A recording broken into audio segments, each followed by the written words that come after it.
Well, to talk about all of the latest, I'm joined now by filmmaker, director, actor, and activist Yuval David. Yuval, thank you for being with us. Thank you for having me. When we're talking about these protests taking the center stage, and when we should be talking about the red carpet, perhaps, what is the likelihood of these pro-Palestinian, anti-Zionist protests actually stealing the show, so to say? Well, the show must go on. That's what so many people talk about, and the show will go on. One of the things is we have to take ownership of our show. We have to take ownership of our narrative. Right now, we're losing control. We're letting those who hate us, who hate Jews, who hate Israel, or who hate Zionists, whatever phraseology they're choosing, they're taking ownership of who we are as a people. Of course, that's affecting Hollywood because celebrities, whether they are actors, directors, filmmakers, producers, above the line or below the line people with a following, they're expected and actually compelled to comment on socio-political issues. We've seen it throughout the course of the Hollywood industry. We've seen it throughout this is the 96th Oscars. And every year we see these celebrities commenting on socio-political issues. Well, let's see what their comments are going to be tonight. Are they going to be disturbed by the protests that are happening right now in Hollywood when they're saying that there should be no awards while the bombs are dropping? But then we have people like Bradley Cooper, Mark Ruffalo, America Ferrara, Ben Affleck, Jennifer Lopez, who are all commenting and saying that there should be a ceasefire.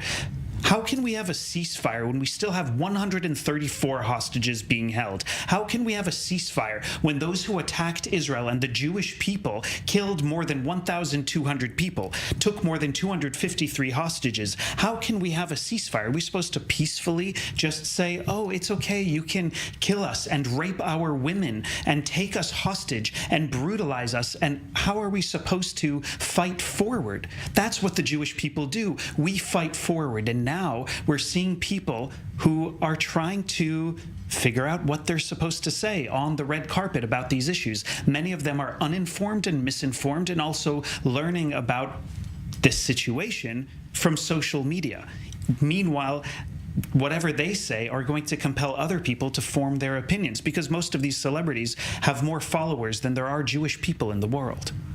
Wow, there's certainly a lot that goes into it when we're seeing these mega stars take the stage, but can we expect, hopefully, a little bit of Israeli pride there as well? When we saw the Grammys just a few weeks ago, there were people donning the yellow pins in support of the hostages. Yeah, I wish there were larger yellow pins. There were many very small little yellow pins, and that's great, but we're also seeing these red pins. So tonight, what is expected is a battle of the pins. The red pins, which are symbolizing a call for a ceasefire. The yellow pins, which are in honor of the hostages, calling for the hostages to be freed.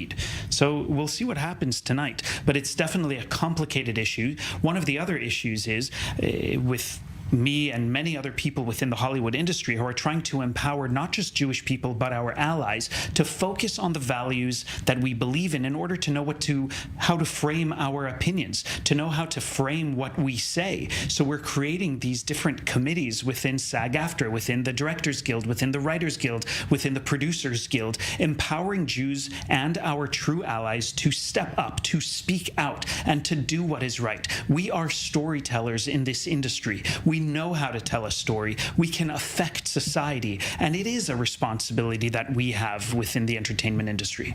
And that is one of the main dilemmas right now, the fact that many of these Jewish actors have not been speaking up or speaking out against what is happening and the protests taking the streets. Shame on them for caring more about their careers than their people.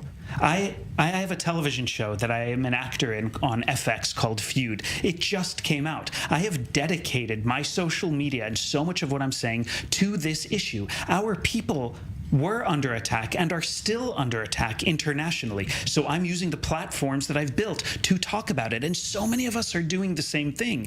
To those Jewish people who are still silent, I really say shame on them. Speak up. Do what is right. And if you're afraid of supporting Israel, focus on the values. Do you believe in democracy? Do you believe in women's rights? Do you believe in LGBTQ rights? Do you believe in freedom of religion? Do you believe in equal access to education? Do you believe that women should be able to drive? Do you believe that people should be able to travel freely? Focus on your values, and then you know who to support in this. You definitely shouldn't be supporting Hamas, Hezbollah, Palestinian Islamic Jihad, and the people who believe that what Hamas did is right. They're not necessarily supporting, but as you said, they're staying silent, and sometimes that speaks louder than their own words. Silence is deafening. Silence is deafening, and silence is complicity. And certainly when it comes to what we can expect in the future, tonight is setting the stage possibly for what to see in the future award shows in Hollywood, which, as we've been talking about, it does control the media and the general perception. But we, the people, control so much as well. Do you want your favorite celebrities to comment on something? Use social media. Use the social media platforms that really are proving to be a cesspool against us. We need to clean this cesspool. We need to counterbalance the hate speech with more speech. That is the only way to counterbalance hate speech. The protests that are happening right now outside the Dolby Theater for the Oscars are protected because it's the First Amendment law of protecting freedom of speech. It's a constitutional right, but they're pushing the limits. They're testing the limits. We've seen these protests turn into riots. We've seen them become violent. But what do we need to do? We need to be strong Jews. We need to be empowered Jews to speak up. We can affect the celebrities. We can have them comment on things the same way we do with our politicians. A counter voice for sure needs to be heard. Yuval, David, thank you for that little bit of positivity. Hopefully we'll see some of that as we look to Hollywood tonight. Amen to that.